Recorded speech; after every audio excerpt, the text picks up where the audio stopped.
DAP का 50 kilo का एक बैग किसान को 1350 रुपए में दिया जाता है।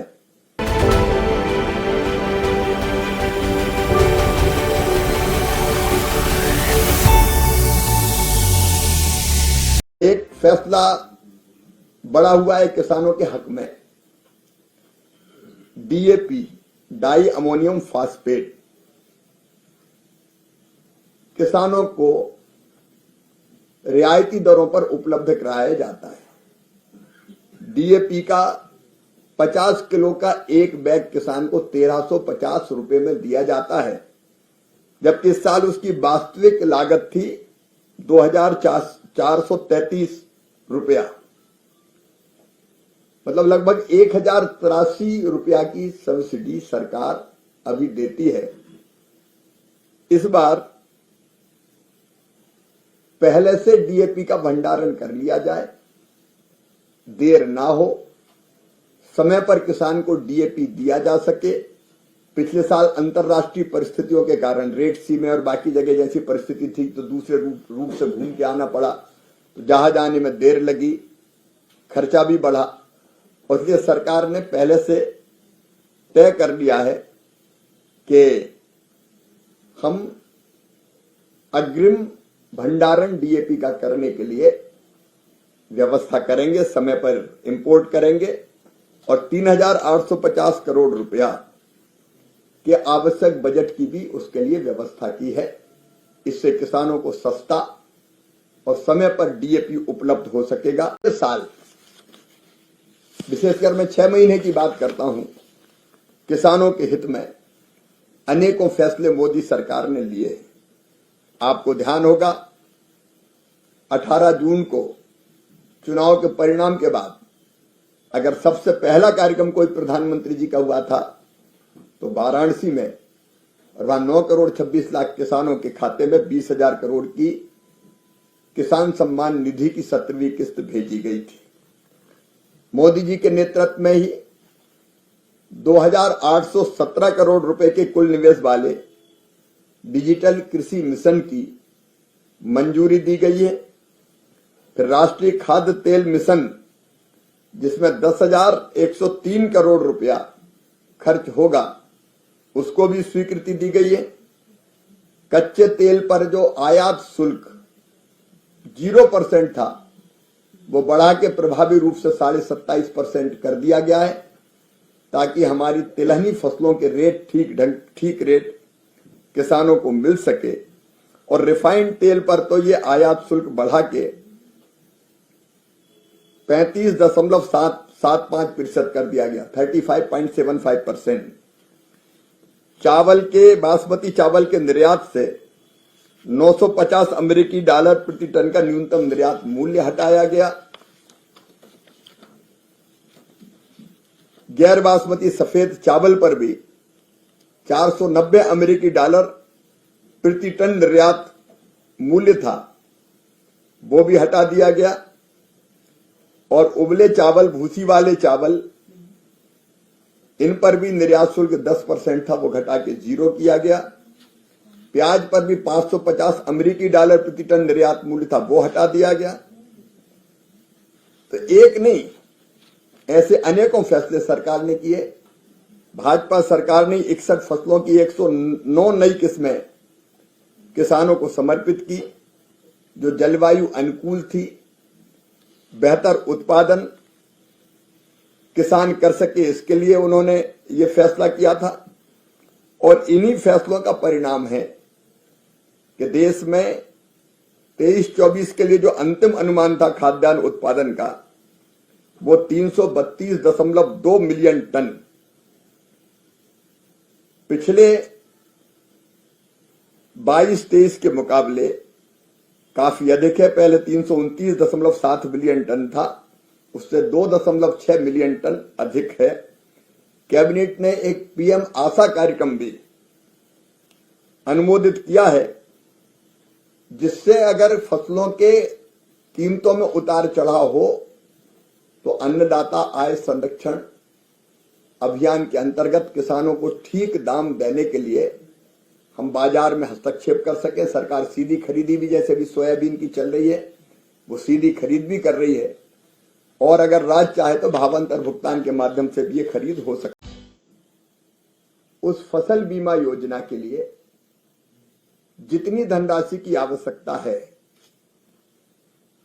आज केंद्रीय मंत्रिमंडल ने प्रधानमंत्री फसल बीमा योजना को और मौसम आधारित फसल बीमा योजना को 2025-26 तक जारी रखने की स्वीकृति दी है, जिसमें कुल बजट 69,515 करोड़ 71 लाख रुपया होगा। और जोखिम का जो कवरेज है वो बोनी से लेके, मतलब बीज अगर बो दिया और पानी ज्यादा गिर गया और फसल बीज खराब हो गया तो भी क्लेम मिलेगा किसान, तब से लेके फसल कटाई तक। मतलब कटने के बाद भी अगर फसल खराब हो जाती है, कटने के बाद भी खेत में रखी है, बारिश हो गई, जैसे इस समय कई जगह बारिश हो गई और कहीं धान पड़ी है खेत में और वो भी भीग गई, तो बीमा कंपनी को क्लेम देना पड़ेगा। तो बुआई से लेके कटाई तक, ओला इल्ली, सूखा पाला, बाढ़, बरसात, ये सब का सब इससे कवर किया गया है।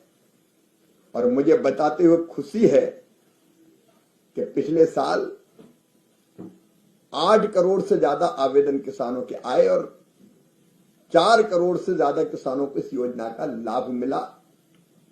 किसानों का प्रीमियम योजना के प्रारंभ से कुल जमा हुआ लगभग 34,000 करोड़ रुपया, और इसके बदले 1,70,000 करोड़ रुपया किसानों को क्लेम के रूप में मिला। इसमें एक और शिकायत आती थी कि कई बार फसल का नुकसान का आकलन होता था क्रॉप कटिंग एक्सपेरिमेंट से। मतलब कहीं नुकसान अगर हुआ तो एक पंचायत में 4 जगह फसल काट के उसमें से कितना उत्पादन होता है ये देखते थे। अब ये मैनुअल होता था, और मैनुअल होने के कारण कई बार अगर कोई गड़बड़ करना चाहे, कम नुकसान को ज्यादा दिखा दे, ज्यादा नुकसान को कम दिखा दे, ये शिकायतें आती थी।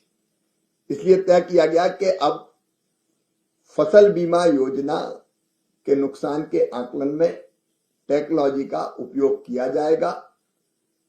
रिमोट सेंसिंग के माध्यम से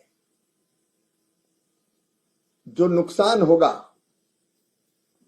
उसका आकलन किया जाएगा, और वह आकलन ऐसा होता है जहां मानवीय हस्तक्षेप नहीं होता, तो परफेक्ट होता है। और उस आकलन के आधार पर किसानों का क्लेम बनेगा और डीबीटी के माध्यम से किसानों के खाते में राशि डाल दी जाएगी। लेकिन बागवानी फसलों के लिए मौसम आधारित फसल बीमा योजना, मौसम आधारित फसल बीमा योजना का मतलब यह है कि अगर कहीं सूखा पड़ गया, ज्यादा गर्मी पड़ी और उत्पादन कम हो गया, कहीं बरसात ज्यादा हुई, उत्पादन कम हो गया, कम बरसात के कारण उत्पादन कम हो गया, तो ये जितनी कम या ज्यादा होगी उसके आकलन के आधार पर बिना क्रॉप कटिंग के एक आकलन लग जाएगा कि अगर इतना तापमान बढ़ गया तो इतना नुकसान हुआ, तो उतना क्लेम बनेगा और किसान के खाते में डाल दिया जाएगा। और ये पूरा टेक्नोलॉजी आधारित होगा। तो मानवीय हस्तक्षेप कम होने के कारण इस तरह की मानवीय या जानबूझकर जो गड़बड़ें होती थी वो गड़बड़ें नहीं होगी। तो इसमें टेक्नोलॉजी के उपयोग के लिए भी 824 करोड़ 77 लाख रुपए का प्रावधान किया गया है, ताकि जो जरूरी व्यवस्थाएं हैं वो की जा सके। फसल बीमा योजना पहले भी थी जब यूपीए की सरकार थी, लेकिन वो किसानों के लिए नहीं थी। जो बैंकों से जो लोन लेते थे किसान, उस लोन का बीमा था। बैंकर्स का पैसा सुरक्षित किया गया था। लोनी किसानों के लिए वो अनिवार्य थी और नॉन लोनी किसान उसमें आते ही नहीं थे। यूपीए की जब सरकार थी तब फसल बीमा योजना की इकाई होती थी ब्लॉक या तहसील, और इसका मतलब यह है कि पूरे ब्लॉक में या पूरी तहसील में फसल खराब हो जाए तो किसान को नुकसान का क्लेम मिलेगा। अब फर्ज कीजिए 5 गांव में 10 गांव में फसल खराब हो गई, तो उन किसानों को प्रार्थना करनी पड़ती थी कि पूरी तहसील में खराब कर दो, तब हमें फायदा मिलेगा, नहीं तो हमें फायदा ही नहीं मिलने वाला। उस योजना को बदल दिया गया 2016 में, और अब फसल बीमा योजना की इकाई गांव या ग्राम पंचायत बनाई गई। मतलब गांव में भी फसल का नुकसान होगा तो भरपाई बीमा कंपनी करेगी। स्थानीय आपदा को उसमें शामिल किया गया, मतलब एक किसान का भी नुकसान होगा तो उसको नुकसान की भरपाई की जाएगी। ऐसे अनेकों परिवर्तन उस समय किए गए और बाद में हमने और तय किया कि बीमा कंपनी अगर क्लेम के भुगतान में देर करती है तो 12% की दर से उस पर ब्याज किसान को देना पड़ेगा जितनी वो देर करेगी। पहले कई बार राज्य अपना हिस्सा नहीं देते थे, क्योंकि फसल बीमा योजना में एक हिस्सा राज्य सरकार का और एक हिस्सा केंद्र सरकार का 50-50% होता है। तो राज्य डिले करते थे तो पैसा बहुत डिले हो जाता था। अब केंद्र सरकार ने कहा कि नहीं, हम अपना पैसा तत्काल किसानों के खाते में डाल देंगे। ऐसे अनेकों परिवर्तन फसल बीमा योजना में किए गए।